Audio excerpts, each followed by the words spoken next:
Río fugitivo. Capítulo 7. Es de noche. Después de clases vuelvo a casa sumido en divagaciones, mi silueta de vez en cuando atravesada por los rayos de luz de los focos de los autos que cruzan las calles raduamente. En el kiosco de la Quintanilla, la vendedora escondida detrás de frascos de tatines y dulces Watts ha encendido su radio a todo volumen. Es la hora del noticiero de Panamericana. Quiere compartir con los transeúntes su ansiedad ante las huelgas y manifestaciones del día. El posible anuncio de una nueva devaluación. «Todo va mejor con Coca-Cola», dicen las recién pintadas letras en una de las paredes de madera del kiosco. Cae una lluvia fina en la ciudad en la que detrás de las ventanas iluminadas de las calles y los edificios hay una esposa que sueña con el crimen perfecto, un sacerdote obsesionado con la venganza, un chiquillo que fuma cosas que no debería, y un hombre viejo que contempla frente al espejo su cara devastada por los años y se pregunta con miedo si llegará el fin esa noche. Mientras duerma en la cama que le ha quedado grande después de la muerte de su mujer, 50 años de casados. Qué cobarde y traicionera la vida. ¿Cómo hace que nos encariñemos de las personas para luego arrancárnoslas de nuestras manos? Hubo un tiempo en el que papá venía todos los días a buscarme al colegio. Lo esperaba con ansia en la puerta principal, charlando con otros compañeros en la misma situación. Papá se atrasaba muchas veces, pero siempre llegaba en su prehistórica BMW doble cabina. Uno podía contar con él. De pronto un día me dijo, escudado tras el humo de su pipa: «Ya estás grandecito como para que te venga a buscar. De ahora en adelante te irás caminando a casa». No era mucho, apenas 10 cuadras, el puente del Tópate y la Recoleta, bordear el río Rocha, luego una cuadra al lado de la acequia y a la sombra de los sauces llorones, y de pronto la casa de paredes amarillas y altos pinos, salvación de adolescentes con aliento a chicha. No era mucho. ¿Acaso una forma de aprender que el paso de la niñez a la adolescencia conlleva cortar ciertas amarras familiares, irse alejando poco a poco de los padres aunque no lo queramos? Irse alejando hasta que después, sin que uno se dé cuenta de cómo sucedió todo tan rápidamente, no queden más que las reuniones de fin de año. La llamada apresurada por el cumpleaños, si es que uno se acuerda, y llevar a los nietos una tarde de sábado a visitar a los abuelos. A que ellos les cuenten esas historias que nosotros ya sabemos de memoria. Uno no ha dejado de ser hijo y ya es padre, y ya pronto es abuelo y ya pronto polvo. Es corta la vida y no hay tiempo para procesar tantas transiciones. Por suerte siempre fui un solitario y pude entender estas cosas, o al menos no dejé que me afectaran. Me digo, mientras una pareja pasa a mi lado, un hombre gordo y una mujer de orejas inmensas y algodón en uno de los hoyuelos de la nariz. Fragmentos de su charla se alojan en mi memoria con más posibilidades de perdurar quizá que la tarde de mi primera comunión o mi temprana visita a un putero. Sería fácil, el veneno para ratas es muy eficaz. La crisis crea asesinos todos los días, corazón morboso que prefiere pensar en la eliminación de un pariente que en la necesidad de deshacerse de las ratas que asolan los sótanos de Cochabamba. Por suerte pude entender estas cosas, pero Alfredo es diferente. Él nunca dijo nada, pero imagino que le afectó mucho descubrir a los 8 años que papá no lo vendría a buscar más y que volvería caminando conmigo. O que papá olvidaría de su cumpleaños. Aunque es el preferido, él hubiera querido menos teoría y más demostración de afectos.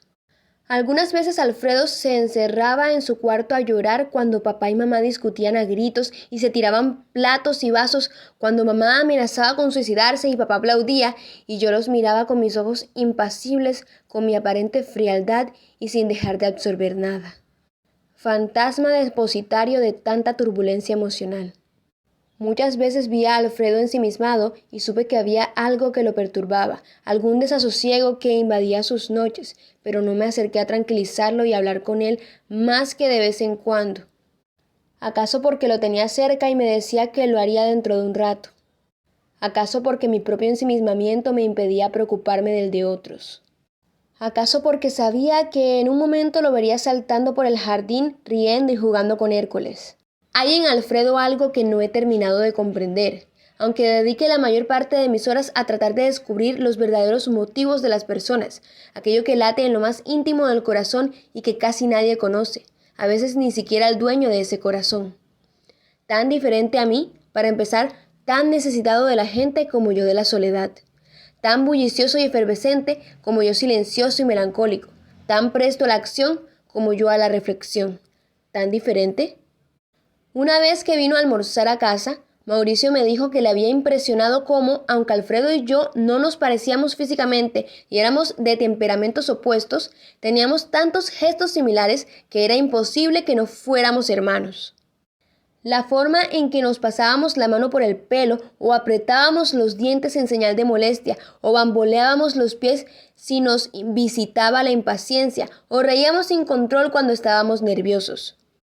La larga fila de autos del surtidor de la Oblitas bordea toda la Uyuni.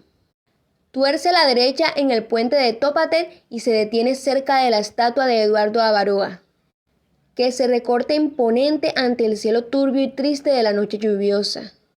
Seguro anunciaron una nueva alza en el precio de la gasolina. La gente baja de los autos sin importarle mojarse, arma corrillos donde se profieren insultos al gobierno. ¿Qué pensará Avaroa de todo esto? Pronto será 23 de marzo, Día del Mar. Habrá una hora cívica alrededor del monumento, se depositarán ofrendas florales, 4 discursos vivarán a la patria y hablarán con rabia de los chilenos traidores.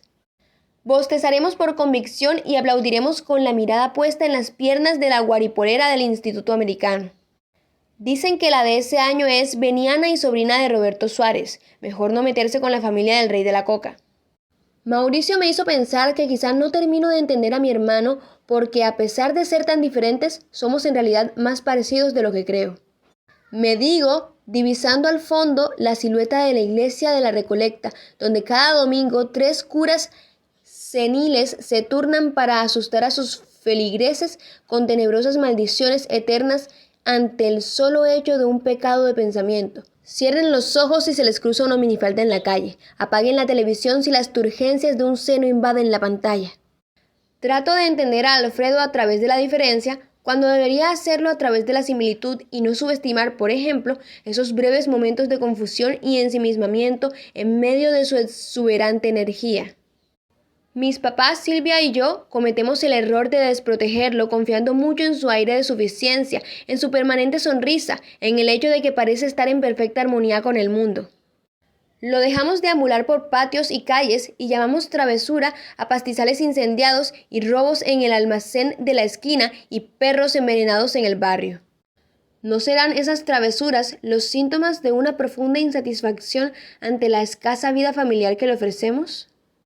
La inquieta rebeldía ante tanta libertad que le damos cuando lo que él quisiera es protección, que alguien vele por sus sueños como cuando tenía 5 años, que alguien lo vaya a recoger todos los días al colegio. Pienso en estas cosas porque me extrañó que hoy en el almuerzo, él que es tan expresivo, tan dado a los chistes, no nos dijera nada de la revisión a la que lo sometió Belloni. Nada de la marihuana y de la pipa para fumarla que encontraron en su poder y que le valió la expulsión temporal del colegio.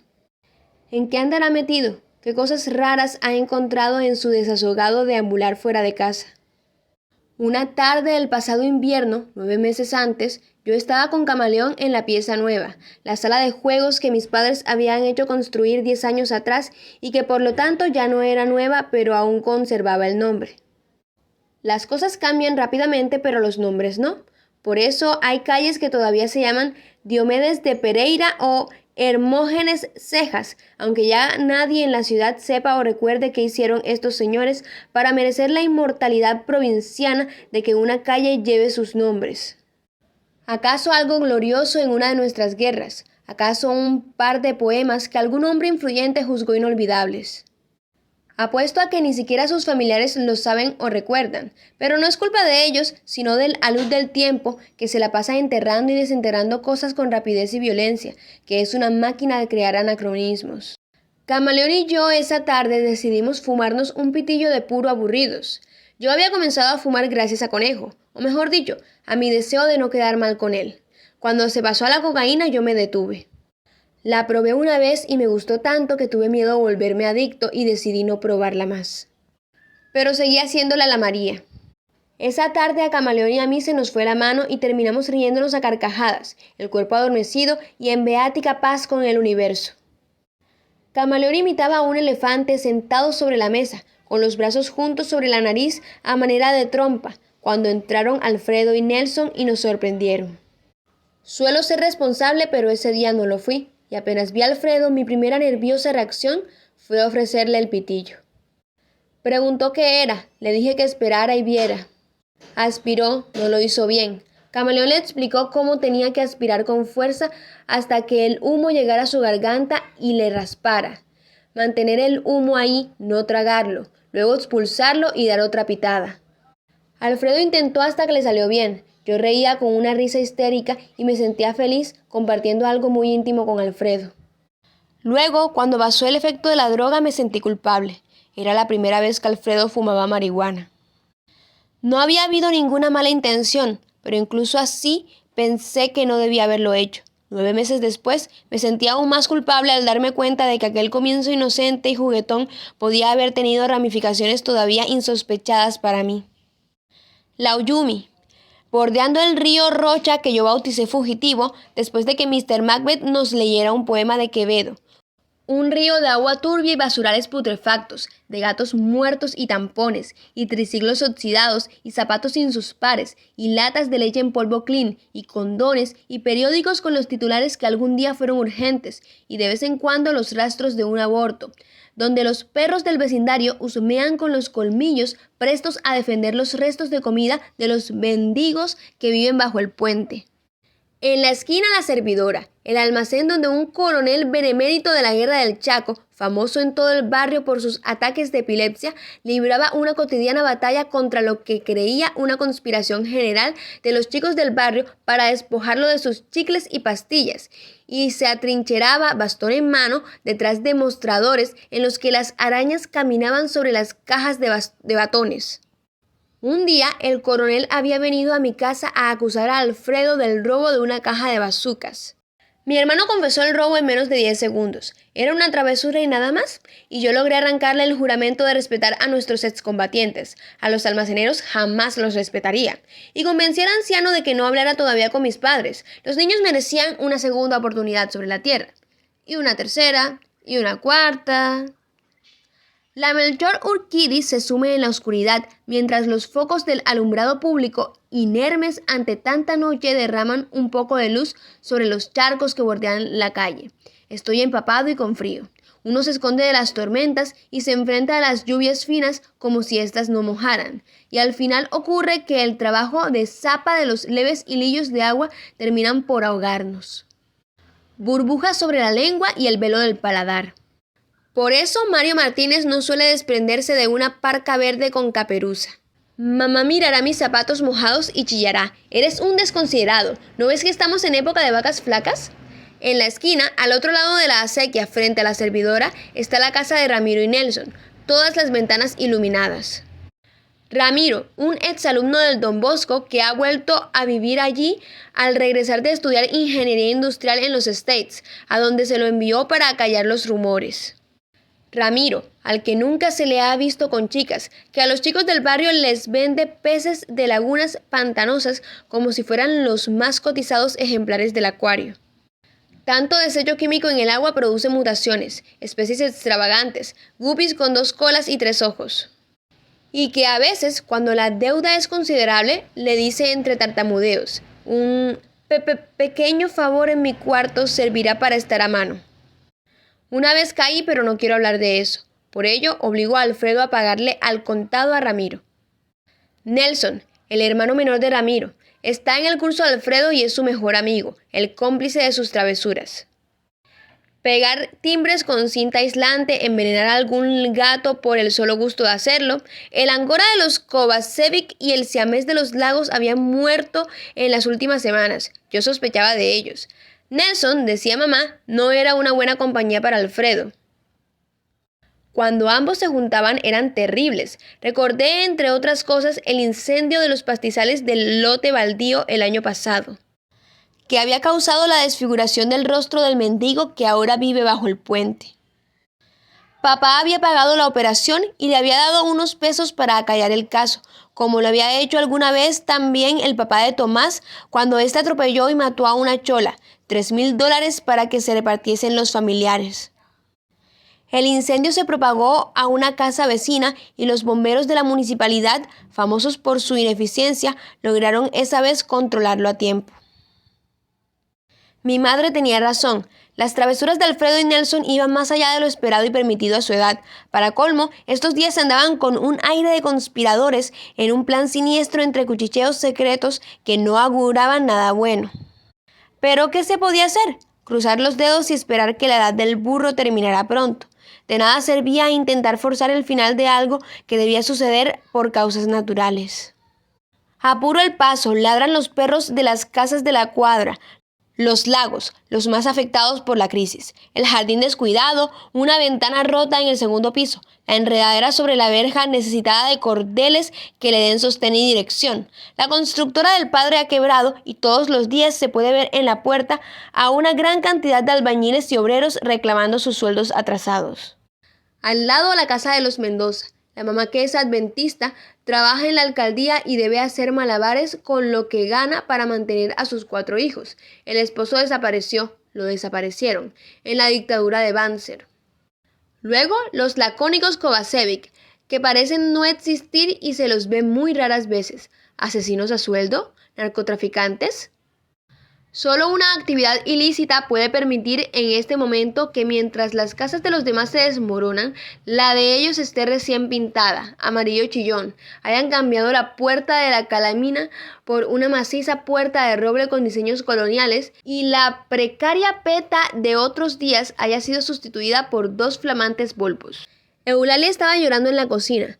Había planeado llegar, comer a la rápida y ponerme a escribir. Estaba frustrado con el cuento basado en Ellery Queen y se me había ocurrido el comienzo de una historia con un crimen perfecto ambientado en el colegio.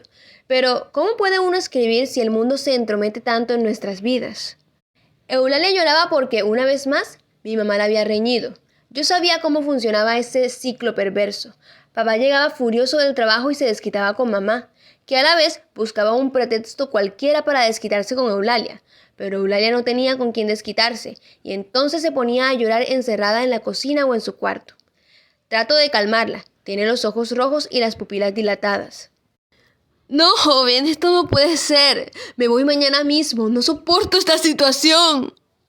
Le doy la razón, le digo que si yo fuera empleado de mi madre no la soportaría ni un minuto. Pienso en la desmesurada cantidad de veces que Eulalia me había dicho que se iría ese mismo instante o al día siguiente, en los 11 meses que llevaba trabajando con nosotros.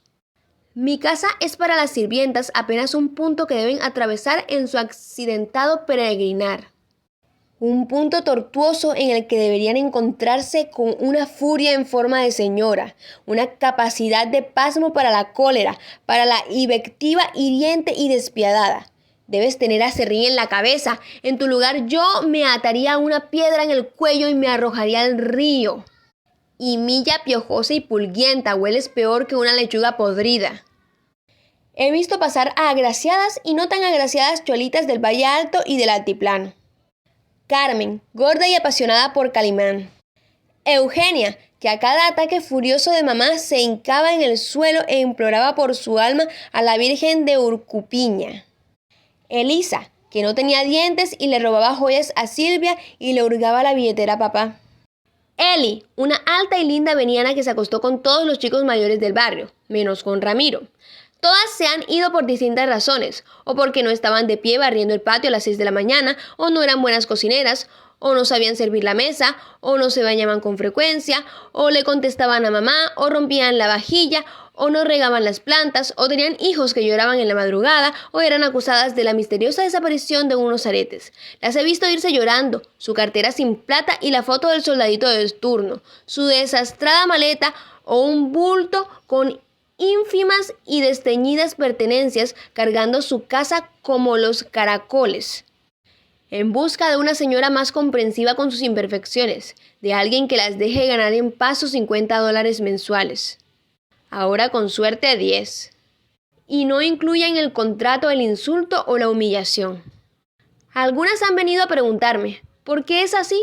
Otras me han dicho, a pesar de todo rezaré por ella, porque lo necesita. Y alguna, así se va a ir directito al infierno. Y yo no he podido defender a mamá, demasiada evidencia en su contra. Hasta su abogado se pondría del lado de las sirvientas. ¿Por qué es así? ¿Es que no tiene ni un poquitico de corazón? Eulalia tenía una increíble capacidad para no ser rencorosa y adoraba a mi madre y vivía para que ella estuviera contenta. Para ello se preocupaba de que la mesa estuviera bien puesta. Mi mamá armaba escándalos si los tenedores estaban en el lugar de los cuchillos, o la sopa estaba fría, o la limonada tenía mucho azúcar. Y la ropa bien planchada y el salto de la cama bajo la almohada y las sábanas limpias cada día.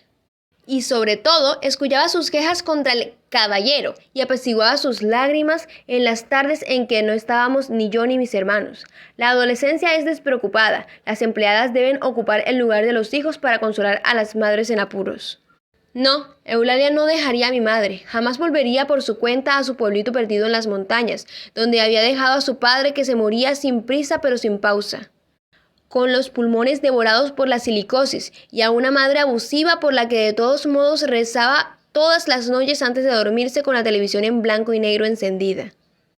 Tanto destino contrariado, el de la gente de los pueblitos y el de la gente de la ciudad detrás de las ventanas iluminadas en noches de lluvia. Eulalia se calma apenas le doy la razón. Si me necesitas, le digo, me llamas nomás. Silvia está en el living con Jean-Pierre, la puerta entreabierta, seguro se besaban y toqueteaban con destreza. Los había visto tantas veces a través de los grandes ventanales del living que ya me aburrían. Eran de lo más rutinarios, de lo más incapaces de ir más allá de besos y toqueteos, al menos en mi casa. Subo, saludo a papá, me contesta con un gruñido. En el mullido sillón de plumas de ganso en el que se pasaba la mayor parte de las horas en casa, fumaba su pipa con aire preocupado y veía las noticias en la televisión. El dólar sigue subiendo, hay escasez de gasolina, el gobierno prepara un nuevo paquete de medidas económicas. Siempre ocurren cosas importantes en el mundo, y si no, los noticieros se encargan de que ocurran. Toda trivialidad puede parecer importante con un par de retoques. Esta vez no se trataba de trivialidades. Sucedían cosas importantes en el país. La hiperinflación superaba los récords anteriores, de Israel en los 70 y de la Alemania de la República de Weimar. El gobierno había perdido el rumbo y asistía impotente a la paralización del país gracias a las huelgas decretadas por la Central Obrera Boliviana, por mineros y estudiantes, y fabriles y trabajadores de la salud, y maestros y panaderos, y lo que a uno se le ocurriera. Todos los días, Presencia publicaba una tabla de huelgas y mencionaba la larga lista de las que estaban llevando a cabo, tiempo de duración y motivos, e incluía un calendario de las anunciadas. Había manifestaciones todos los días, bloqueo de puentes y caminos, desabastecimiento de pan, leche, azúcar, aceite y carne, escasez de gasolina, rumores de golpe de estado, cierre de fábricas. La gente recibía sus sueldos en fajos de cheques de gerencia y billetes devaluados. Para una quincena se necesitaban un par de talegos. Para un mes una carretilla. El caos social va a producir el colapso del país, decían los políticos opositores pidiendo acortar el mandato de Siles Sauso y convocar elecciones. ¿Qué novedades? El asco de siempre. Papá prefería a un dictador como Banzer, no otro payaso demócrata. Me daban asco sus palabras, pero su precaria situación económica me impedía ensalzar las virtudes de nuestra experiencia democrática. Había que ser paciente. Para mí era fácil serlo. Para papá no. Para la mayoría de la gente no. Para la mayoría de la gente no.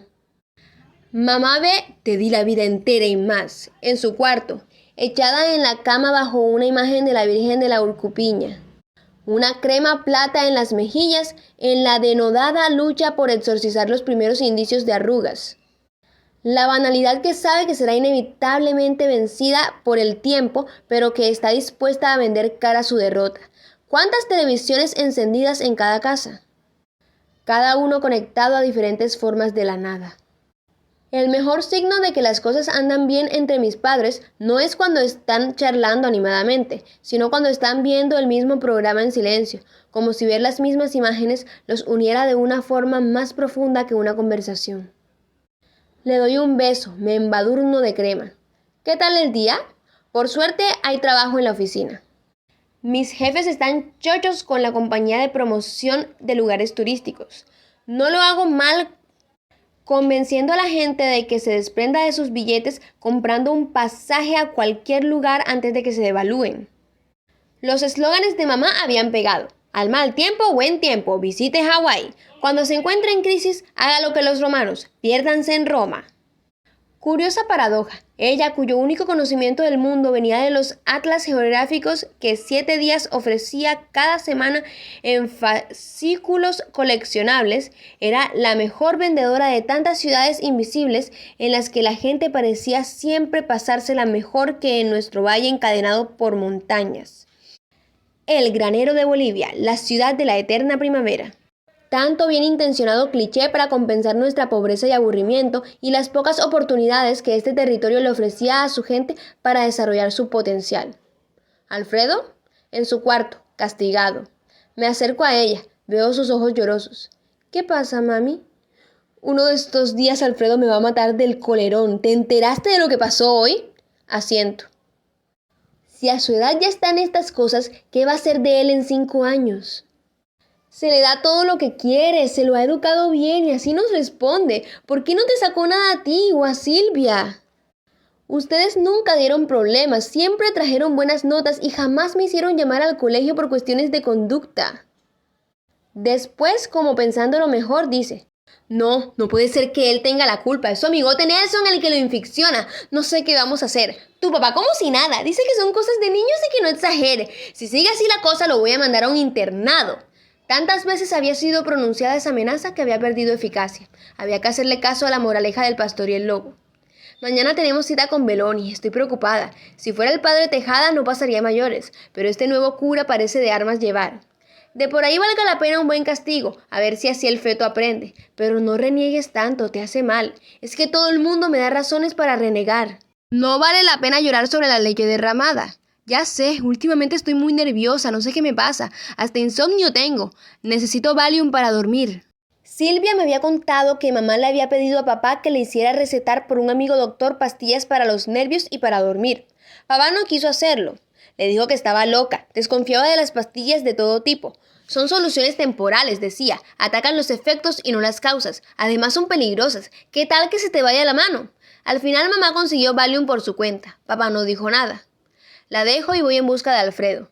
Mi hermano, enfundado en su camisa gris con el demonio de Tasmania en el pecho, escuchaba a Queen y alimentaba sus peces en el acuario que papá le había comprado por su último cumpleaños, después de que el anterior fuera destrozado una tarde en que mamá, enojada por alguna travesura de Alfredo, le arrojó un zapato de tacón alto. Alfredo se agachó y el zapato impactó con el vidrio. El acuario quebró y el agua cálida se desbordó por la habitación, arrastrando consigo a los peces multicolores que, boqueando en el suelo, esperaban la llegada del fin, mientras Alfredo trataba al menos de salvar a los escalares. El mantenimiento del acuario era el primer hobby que le duraba, lo cual me sorprendía, debido a su inherente impaciencia, a su incapacidad de dedicarse durante mucho tiempo a una cosa.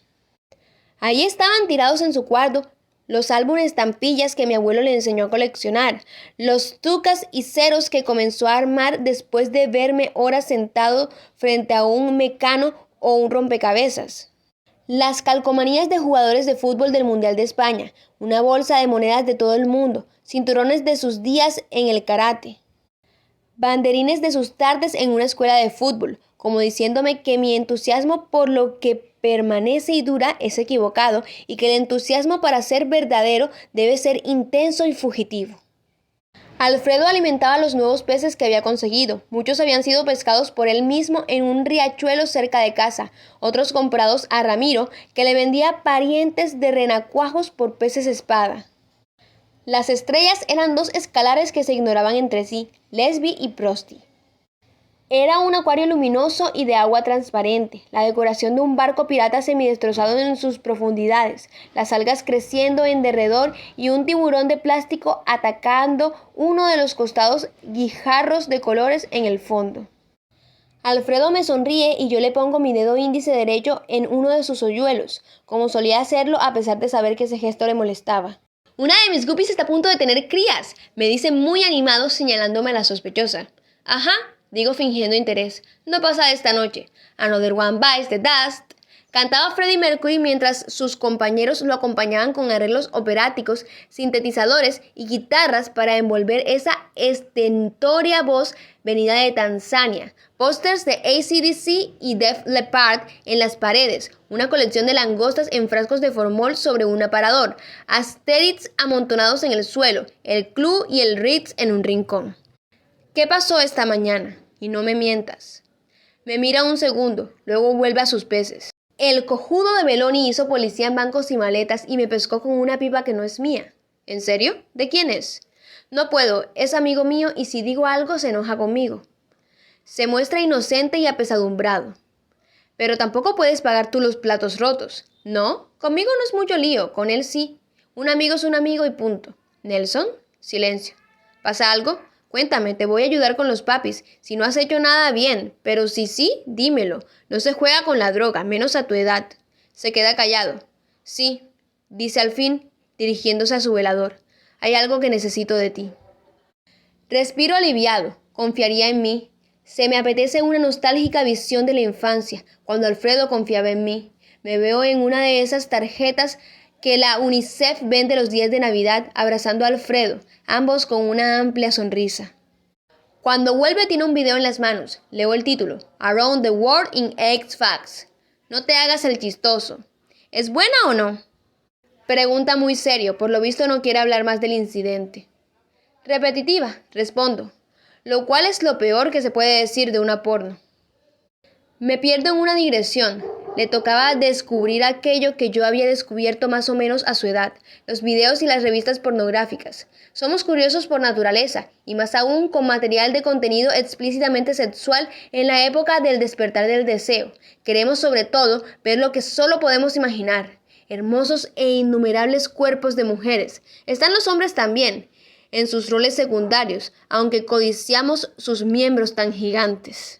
Close-ups de senos hipertrofiados por la silicona y vaginas tropicales y nalgas guerreras. Posiciones dignas de contorsionistas. Imaginativas combinaciones. Una mujer y 3 hombres, 2 mujeres y un hombre, una mujer y un caballo, una que otra orgía. El momento cumbre del money shot. Semen abundante, espeso como leche condensada en trayectoria parabólica como disparo desde un cañón de artillería. A su lado, qué ridículos nuestros tibios espermatozoides que caen en línea de plomada como gotas en una pila mal cerrada en alta noche. Long John Holmes y Bambi Woods aparentan divertirse en la pantalla. Qué caras más desgastadas, qué vacuidad en la mirada, qué gestos más desganados. Somos nosotros, los espectadores, quienes nos divertimos en verdad al hacernos la paja sin tregua. Una vez, hace 3 años, en casa de Conejo, la mamá literalmente olió algo raro y entró al cuarto para descubrirnos viendo una porno, Alice Adventures in Fuckland. Y a Mauricio, a Camaleón y a su hijo en plena competencia para ver quién terminaba primero. La señora le fue con el chisme al padre Tejada y los 9 que estábamos en el cuarto esa tarde tuvimos que ir a misa y confesarnos y pedir la absolución de nuestros pecados. Y luego fuimos suspendidos del colegio durante una semana, sin saber que así se nos daba más tiempo libre para los videos y las revistas. Y los libros. Me he leído toda la obra de Xaviera Hollander. Incluso llegué a escribir unos cuentos porno que el imbécil de Conejo fue a dar a Carola, una respingona de la Loyola. Luego me enteré que en un recreo, Carola se paró sobre la mesa del profesor y leyó el cuento ante las carcajadas y el aplauso de sus compañeras. El primer triunfo literario de mi carrera. Debí haber seguido con ellos. Eran originales. Le digo a Alfredo que intercedería con los papis y que, en otra, fuera más cuidadoso. Me mira con su mirada traviesa. Le hago un guiño cómplice. Le recomiendo que vea algo más clásico como Debbie Does Dallas o Deep Chart. Hasta para las pornos uno necesita formarse en los clásicos. Asiente y me voy a mi cuarto. Me siento más tranquilo, con muchas ganas de escribir, de reencontrarme con Mario Martínez.